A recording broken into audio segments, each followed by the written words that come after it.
Welcome to my educational channel. నేటి విద్యా ఉద్యోగ సమాచారానికి స్వాగతం.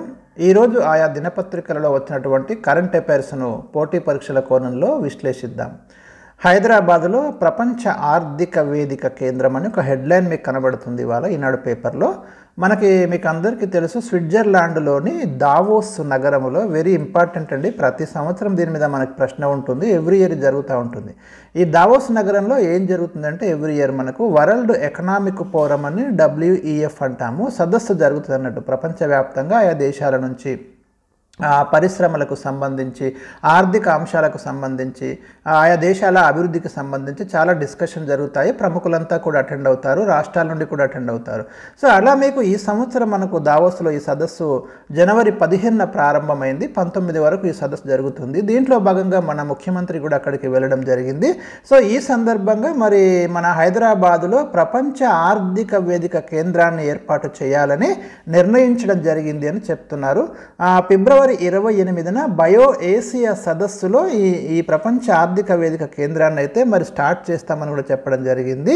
ఇప్పుడు WEF వరల్డ్ ఎకనామిక్ ఫోరం ఏదైతే ఉందో దాని యొక్క అధ్యక్షుడు బర్గే బ్రెండ్ మరియు తెలంగాణ సీఎం రేవంత్ రెడ్డి సంయుక్తంగా ఒక ప్రకటన అయితే జారీ చేయడం జరిగింది ఇక్కడ.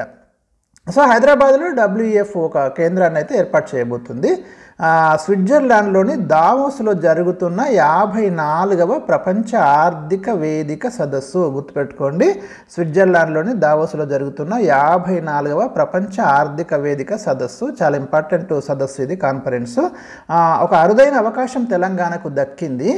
ఈ WEF ఆధ్వర్యంలో సెంటర్ ఫర్ ఫోర్త్ ఇండస్ట్రియల్ రివల్యూషన్ను హైదరాబాదులో ఏర్పాటు చేసేందుకు ఒప్పందం కుదిరింది. దీన్ని C4IR అంటున్నాము, centre for fourth industrial revolution. Very very important అండి, ఇక్కడ ఈ పదమే ఇంపార్టెంట్. మన హైదరాబాద్లో దీన్ని ఏర్పాటు చేయబోతున్నారు. బయో ఏషియా 2024 సదస్సులో, అంటే ఇది మనకు ఫిబ్రవరిలో జరగాల్సి ఉంది, ఫిబ్రవరి 28న ఈ కేంద్రాన్ని అయితే ప్రారంభించనున్నారు. దావోస్లో ప్రపంచ ఆర్థిక వేదిక వార్షిక సదస్సులో మంగళవారం వేదిక అధ్యక్షుడు బర్గే బ్రెండ్ ప్రతినిధి బృందంతో ముఖ్యమంత్రి రేవంత్ రెడ్డి బృందం చర్చలు జరిపింది. అనంతరం ఈ విషయాన్ని సంయుక్తంగా ప్రకటించారు.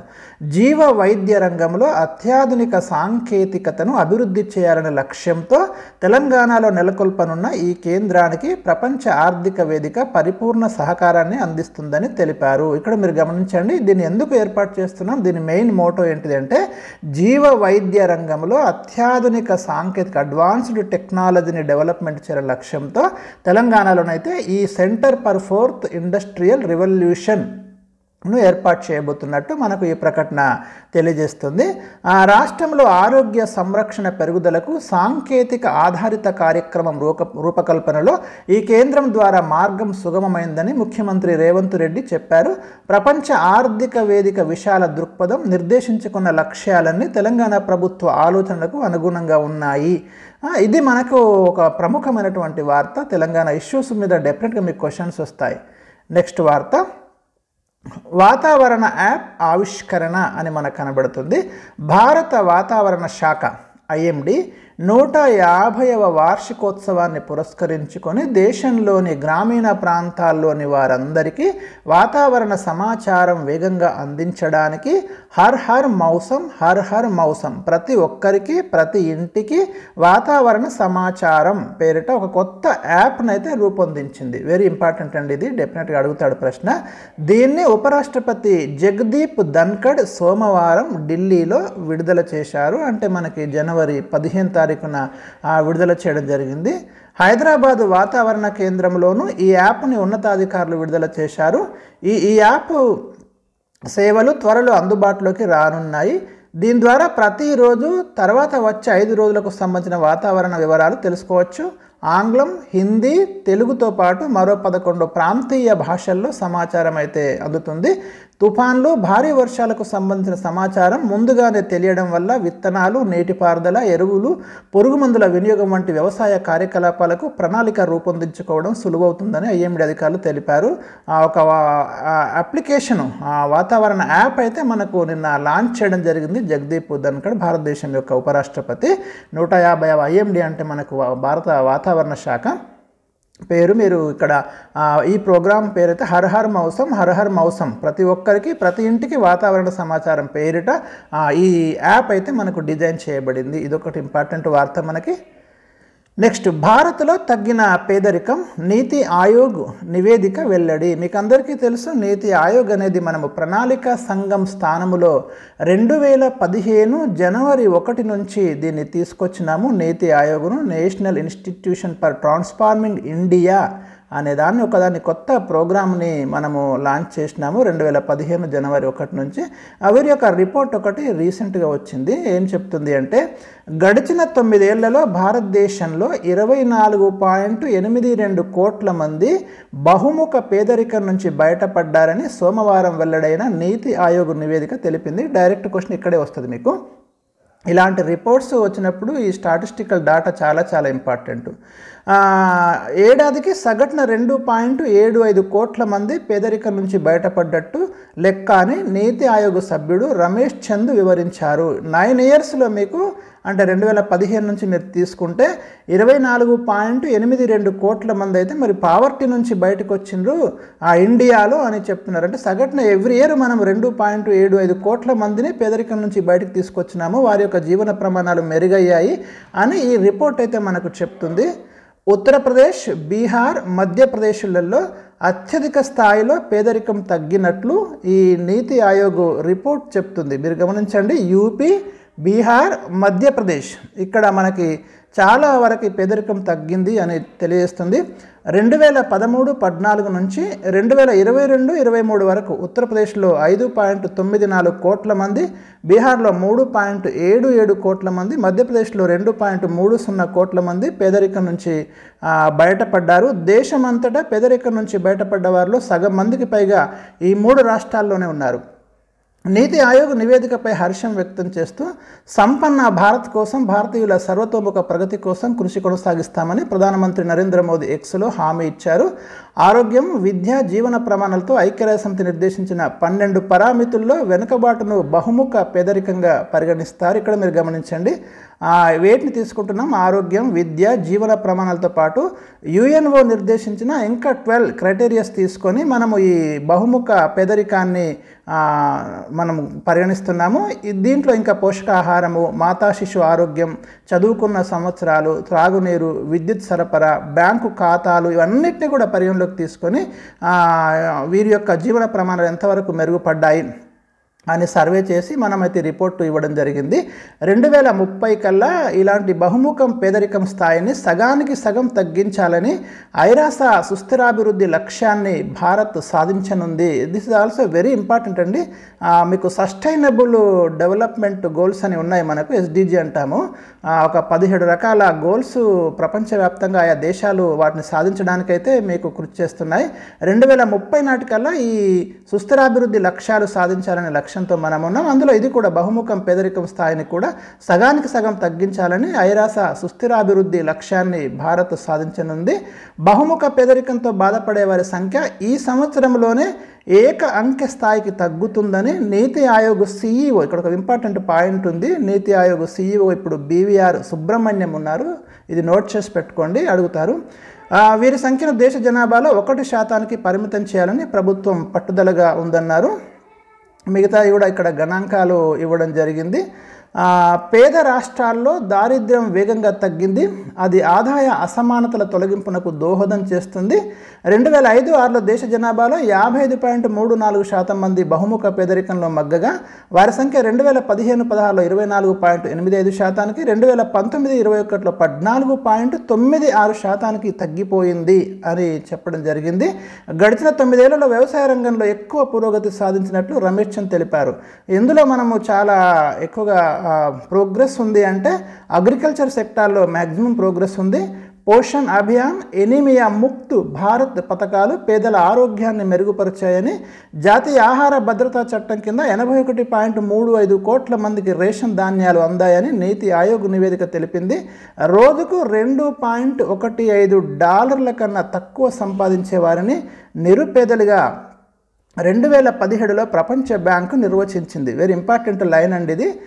క్రైటీరియా ఏం తీసుకున్నారంటే ఒక రోజుకు $2.15 కన్నా తక్కువ సంపాదించే వారిని మరి చాలా నిరుపేదలుగా 2017లో ప్రపంచ బ్యాంక్ అయితే నిర్వచించింది. 2015లో భారత జనాభాలో ఈ వర్గంలోకి వచ్చేవారు 18.73% కాగా 2021లో అది 11.9% తగ్గినట్లు మీకు ప్రపంచ బ్యాంకు తాజా రిపోర్ట్ అయితే వెల్లడించింది. సో ఈ స్టాటిస్టికల్ డాటానే ఇందులో చాలా ఇంపార్టెంట్, చాలా డాటా ఉంది, ఇది నోట్ చేసి పెట్టుకోండి. నెక్స్ట్ న్యూస్, వాద్నగర్లో క్రీస్తుకు పూర్వం 800 ఏళ్ల నాటి మానవ ఆవాస ఆనవాళ్ళు అనే ఒక న్యూస్ కనిపిస్తుంది మీకు ఇక్కడ. ఇలాంటి ప్లేసెస్ ఏదైనా మనకు త్రవ్వకాలలో బయలుపడ్డప్పుడు అక్కడ లభించినటువంటి పురాతన అవశేషాలు వాటి మీద ప్రశ్నలు ఉంటాయి.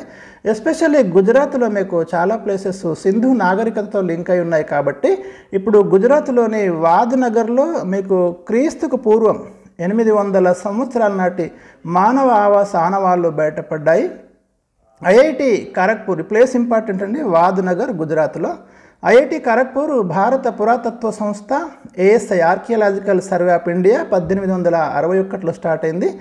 భౌతిక శాస్త్ర ప్రయోగశాల, physics research laboratory, Jawaharlal Nehru విశ్వవిద్యాలయము, దక్కన్ కాలేజ్ వీళ్ళంతా కూడా రీసెర్చ్ చేయడం జరిగింది. ఇక్కడ వాద్నగరు పురాతత్వ తవ్వకాలను పరిశీలించి 3000 ఏళ్లుగా వివిధ రాజ్యాల ఉత్థాన పతనాలు సంభవించాయని, అనావృష్టి వంటి వాతావరణ వైపరీత్యాల వల్ల మధ్యాసియా తెగలు పదే ఈ రాజ్యాలపై దాడులు చేశాయని తెలిపారు.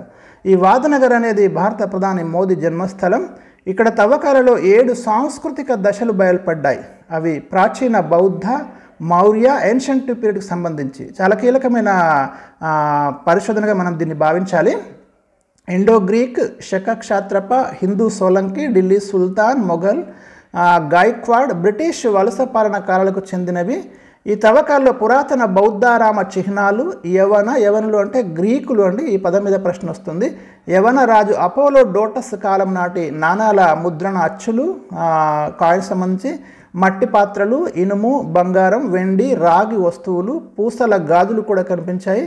భారత్లో ప్రాచీన కాలం నుంచి నేటి వరకు మానవులు నివసిస్తున్న ఏకైక నగరం వాద్ నగరేనని తేలింది. వెరీ ఇంపార్టెంట్ అండి. ఇండియాలో అత్యంత ఏన్షియంట్ పీరియడ్ నుంచి ఈ రోజు వరకు మనుషులు నివసిస్తున్నటువంటి ఏకైక నగరం వాద్ నగరం.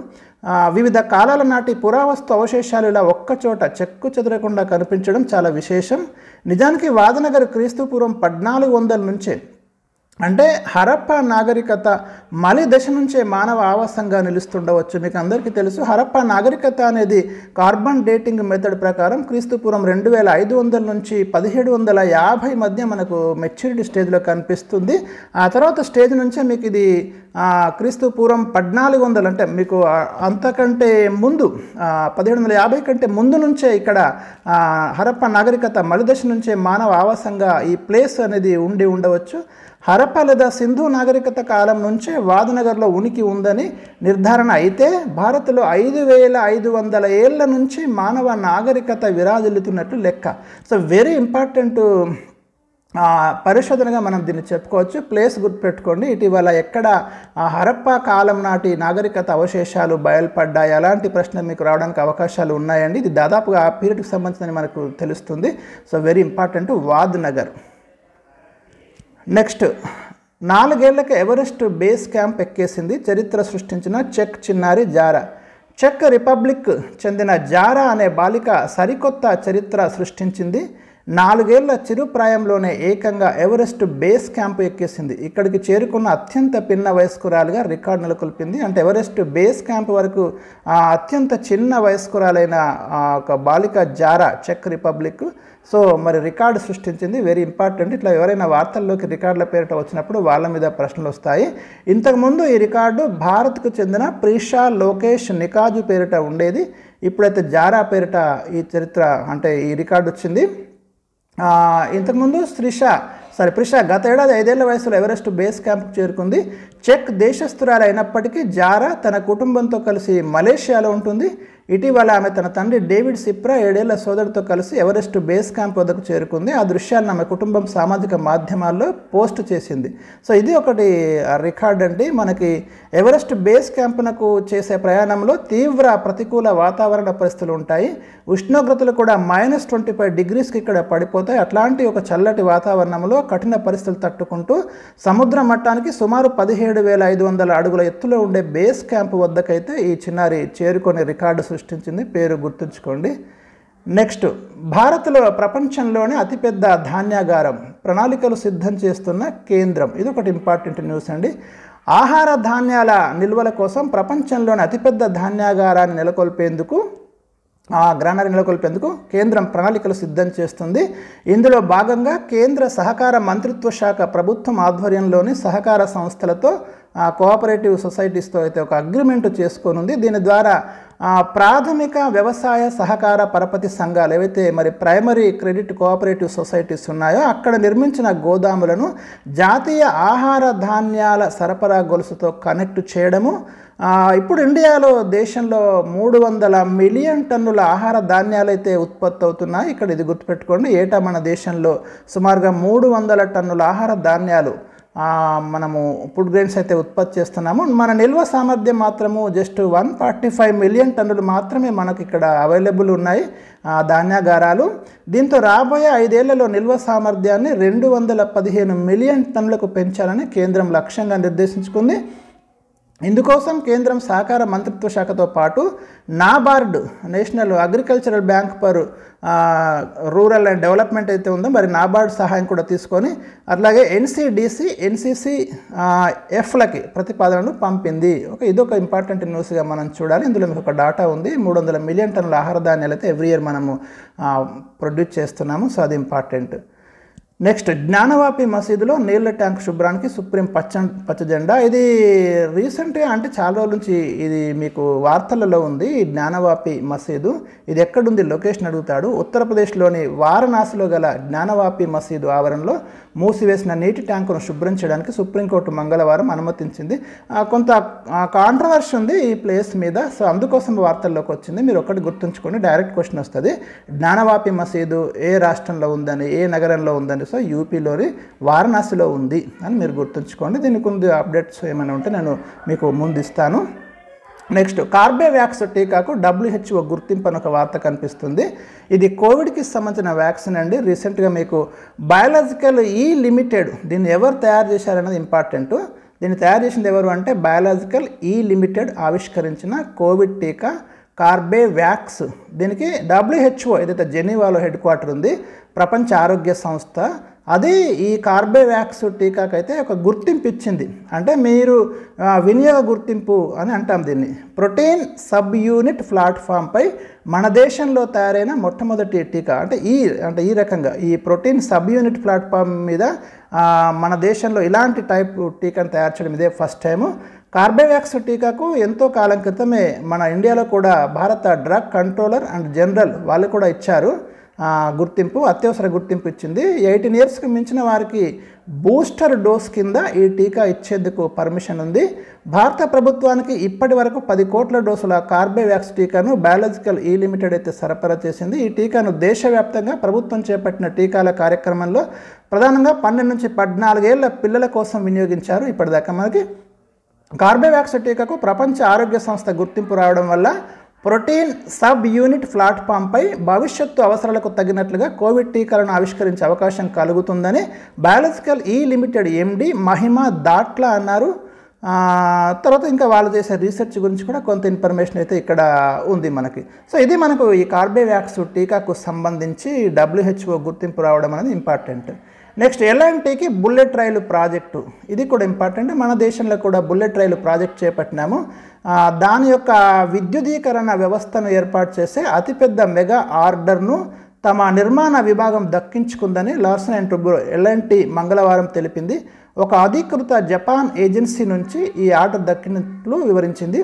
ముంబై టు అహ్మదాబాద్ ఇది హై స్పీడ్ రైలు ప్రాజెక్టుకు 508 కిలోమీటర్ల మేర హై స్పీడ్ విద్యుదీకరణ ఎలక్ట్రిసిటీని వ్యవస్థను నిర్మించడానికి L&T కన్స్ట్రక్షన్కి రైల్వే వ్యూహాత్మక వ్యాపార గ్రూపునకు ఆర్డర్ దక్కిందని BSEకి ఇచ్చిన సమాచారంలో కంపెనీ పేర్కొంది. ఈ విద్యుదీకరణ పనులు పూర్తయితే గంటకి 320 కిలోమీటర్ల వేగంతో రైళ్లు ప్రయాణించగలవు. ఈ ప్రాజెక్టుకు జపాన్ ఇంటర్నేషనల్ కోఆపరేషన్ నిధులు సమకూరుస్తుంది. మనమైతే ఈ బుల్లెట్ ట్రైన్ అంటే ఇక్కడ ఏర్పాటు చేయడానికి ప్రయత్నాలు చేస్తున్నాము. కాగా కాంట్రాక్టు విలువను ఎలాంటి వెల్లడించకపోయినప్పటికీ మెగా ఆర్డర్ విలువ దాదాపు మరి 10,000 నుంచి 15,000 కోట్ల మధ్య ఉంటుందని చెప్తున్నారు.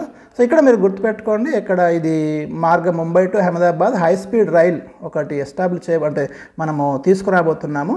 సో దానికోసము ఇది కనుక కంప్లీట్ అయితే ఒక ట్రైన్ మీకు 320 కిలోమీటర్స్ పర్ అవర్ వేగంతో ప్రయాణించే అవకాశం ఉంటుంది. జపాన్ సహకారంతో ఈ ప్రాజెక్ట్ని అయితే మనం చేపట్టినాం. సో ఇవి ఈరోజు ఉన్నటువంటి ప్రధానమైన కరెంట్ అఫైర్స్. మళ్ళీ అప్డేట్స్ ఇస్తాను. Subscribe this channel.